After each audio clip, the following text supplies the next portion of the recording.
Ombak bergulung memecah diri di pantai berpasir Pulau Roanoke. Kapal-kapal kayu mengibarkan bendera Inggris saat mereka menepi, membawa dengan mereka harapan yang diusung oleh 117 jiwa yang melintasi lautan. John White, seorang pria yang penuh tekad dan pemimpin ekspedisi ini, melangkah keluar dari kapal utama.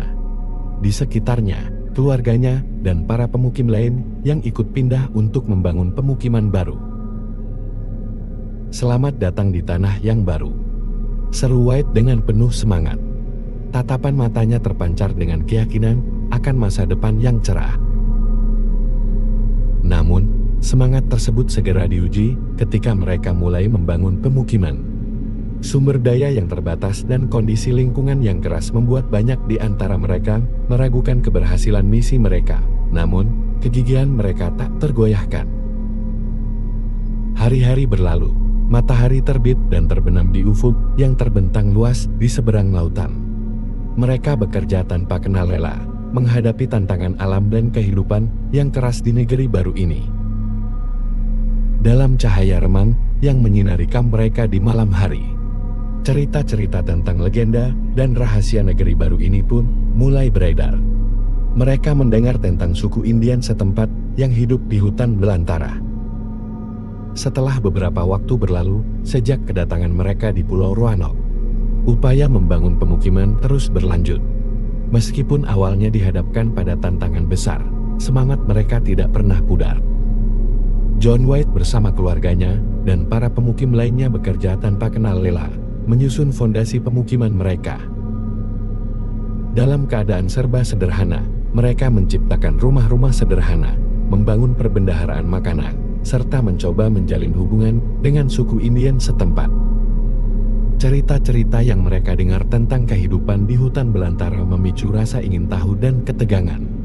Namun juga rasa ingin bersahabat dan belajar satu sama lain. Keberadaan mereka di tengah lingkungan yang asing tidaklah mudah.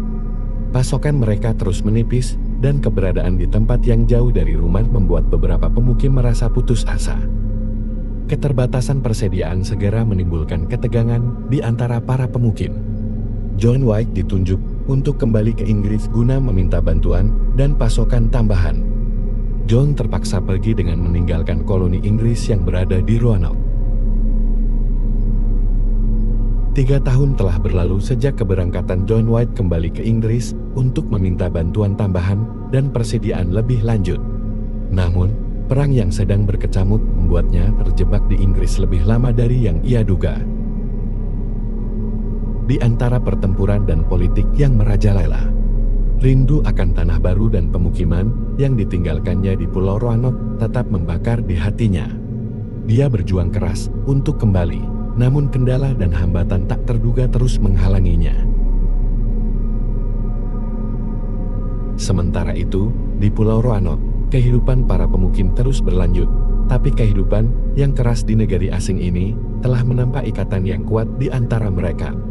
Namun, sumber daya terbatas semakin menghantui mereka, membuat kecemasan dan ketidakpastian merayap ke dalam hati para pemukim. Mereka terus menantikan kedatangan John White dengan bantuan dan persediaan yang mereka butuhkan untuk bertahan hidup. Tetapi saat bulan-bulan berlalu tanpa kabar, kegelisahan merayap di antara mereka.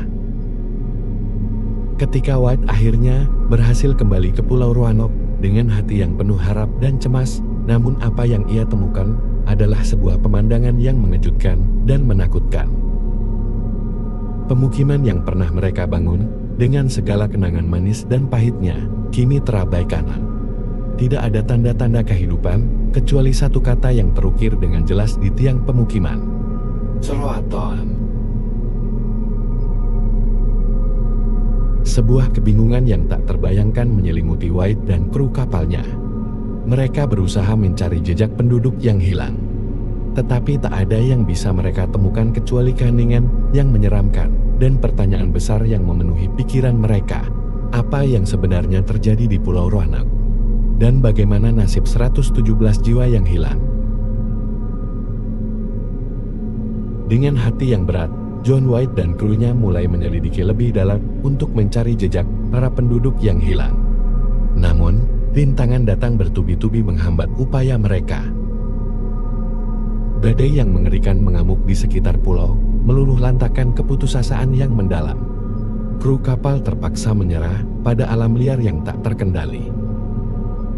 White yang penuh kekecoan harus mengubur keingintahuannya dan memutuskan untuk kembali ke Inggris. Tetapi hatinya terus terpanggil oleh teka-teki yang tak terpecahkan ini. Dan ia berjanji pada dirinya sendiri untuk kembali dan menemukan jawaban. Saat kembali ke Inggris, ia berusaha untuk mencari bantuan dan mendapatkan dukungan untuk ekspedisi berikutnya.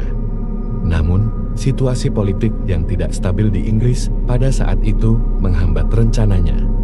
Hingga suatu ketika, kehidupannya terus berlanjut tanpa pernah kembali ke Pulau Roanoke. Di sisi lain, di Pulau Roanoke, keheningan menyelimuti pemukiman yang kosong.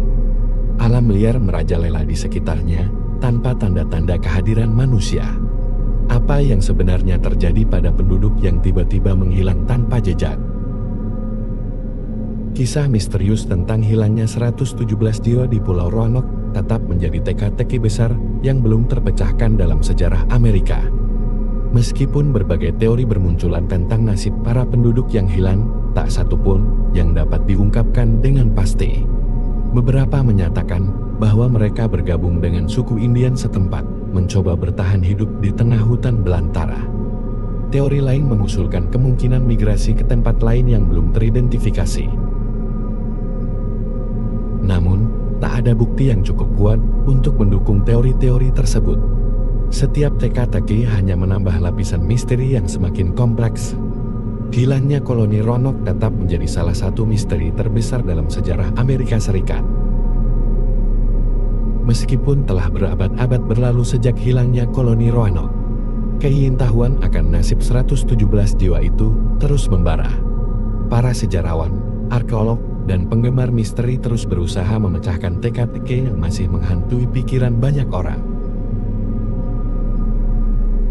Pada tahun 2015, harapan akan kebenaran misteri ini mulai menguat saat National Geographic menguraikan penemuan sebuah mangkuk khas Inggris yang pecah, sebuah gagang pedang, dan pecahan papan tulis yang berserakan di antara sisa-sisa jasad anggota suku Indian Croatan di Pulau Hatteras. Bukti ini menunjukkan mereka berasimilasi dengan penduduk asli Amerika sambil membawa barang-barang mereka. Ungkap arkeolog Mark Horton dari Universitas Bristol. Namun, apakah bukti tersebut dapat memberikan penjelasan yang logis? Ya, hilangnya penduduk tersebut masih menjadi misteri di sebagian masyarakat.